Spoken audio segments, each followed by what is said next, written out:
এবার আমরা চট্টগ্রাম থেকে পশুর হাটের খবর নিয়ে যোগ দিচ্ছেন সহকর্মী রুনা আনসারী।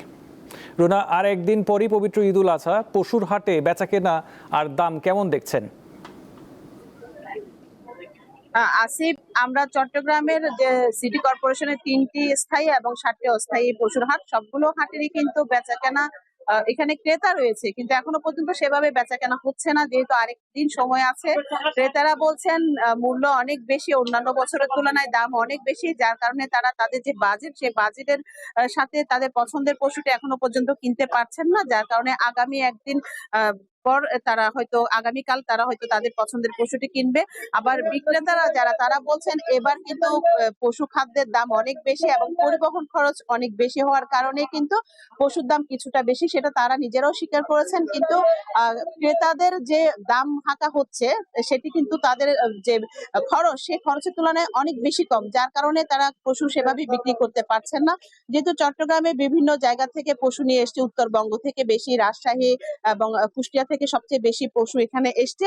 তাদের খরচ, যে সে খরচ যদি তুলতে পারে তাহলে তারা পশু বিক্রি করে চলে যাবেন, এমনটা জানিয়েছেন। চট্টগ্রামে বিভিন্ন হাটে কিন্তু প্রচুর পরিমাণ ক্রেতা রয়েছে, তবে সেভাবে কিন্তু বিক্রি এখনো পর্যন্ত হচ্ছে না, যেহেতু দামে অনেকটা বেশি। গত 3 বছরের তুলনায় ক্রেতারা যেটি বলছেন, 3 বছরের তুলনায় যদি তারা একটু হিসেব করে দেখেন, তাহলে এই বছর কিন্তু 30 থেকে 40% দাম বেশি হাঁকা হচ্ছে পশুতে। তো তাদের যে পছন্দের সাথে দামের যে তারতম্য, সেটিতে না মিলার কারণে এখনো পর্যন্ত বিভিন্ন হাটগুলো ঘুরছেন এবং পশু কেনার চেষ্টা করছেন।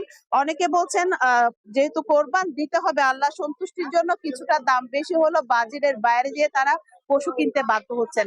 এছাড়া চট্টগ্রামে স্থায়ী হাট বাইরেও কিন্তু বিভিন্ন পাড়া মহল্লায় গরু বিক্রি হচ্ছে, সেখানে কিন্তু গরুর দাম অনেক বেশি। তবে গ্রাম সাইডে, যদি শহরের বাইরে যদি একটু গ্রামের দিকে বলি, গ্রামের অলিতে গলিতে যে ঘরের যে পালিত যে পশুগুলো, সেগুলো কিছুটা দাম কম থাকার কারণে অনেক ক্রেতা কিন্তু শহর থেকে তারা গ্রামমুখী হয়ে গ্রাম থেকে তারা পশু কিনে আনছেন, এমনটাই আমাদেরকে জানিয়েছেন এবং আমরা দেখছি। তো চট্টগ্রামের আমি এই মুহূর্তে যে হাটে আছি, সাগরিকা হাটে কিন্তু প্রচুর পরিমাণ পশু এখনো রয়ে গেছে, সেভাবে কিন্তু বিক্রি হয়নি, যেহেতু আজকে সারাদিন সময় রয়েছে, আগামীকাল সময় রয়েছে। আমরা অনেক সময় দেখি কি, কোরবানির আগের দিন একদম ভোর পর্যন্ত পশু বিক্রি হয়, তখন সেই সময় কিন্তু অনেকে দাম ছেড়ে দেয়, অনেক দাম না ছাড়ার পরও কিন্তু ক্রেতারা তারা বাধ্য হয়ে পশু কিনে নেন।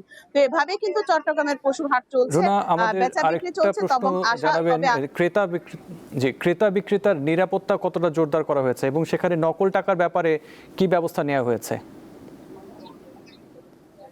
নিরাপত্তার বিষয়ে আমরা দেখেছি প্রত্যেকটা পশুর হাটে কিন্তু পর্যাপ্ত পরিমাণ আইন শৃঙ্খলা বাহিনী, সাদা পোশাকে যারা রয়েছে, তারা এখানে তাদের টহল অব্যাহত রেখেছে এবং তারা কিছুক্ষণ পর পরে এখানে যারা বড় ব্যাপারী আছে তাদের সাথে কথা বলে তাদের যে সুবিধা অসুবিধা গুলো জেনে নিচ্ছেন। এবং জাল টাকার ব্যাপারে এখানে প্রত্যেকটা হাটের বাইরে কিন্তু ব্যাংকের বুথ রাখা হয়েছে, এখানে মেশিন রাখা হয়েছে, যদি সন্দেহ হয় তাহলে সেখানে তারা সে টাকাগুলো পরীক্ষা নিরীক্ষা করছেন এবং জাল টাকা যেন কোনোভাবে এখানে ঢুকতে না পারে বা কেউ যেন এখানে ব্যবহার করতে না পারে, সে ব্যাপারে কিন্তু সশস্ত্র রয়েছে কিন্তু ব্যাংকে যারা এখানে দায়িত্বে রয়েছেন তারা, এবং যারা আইন শৃঙ্খলা বাহিনী রয়েছেন তারা কিন্তু সশস্ত্র রয়েছেন। তো প্রত্যেকটা হাটে কিন্তু আমরা দেখেছি আইন শৃঙ্খলা পরিস্থিতি এবং তাদের নিরাপত্তার ব্যাপারটা অনেক বেশি জোরদার রয়েছে।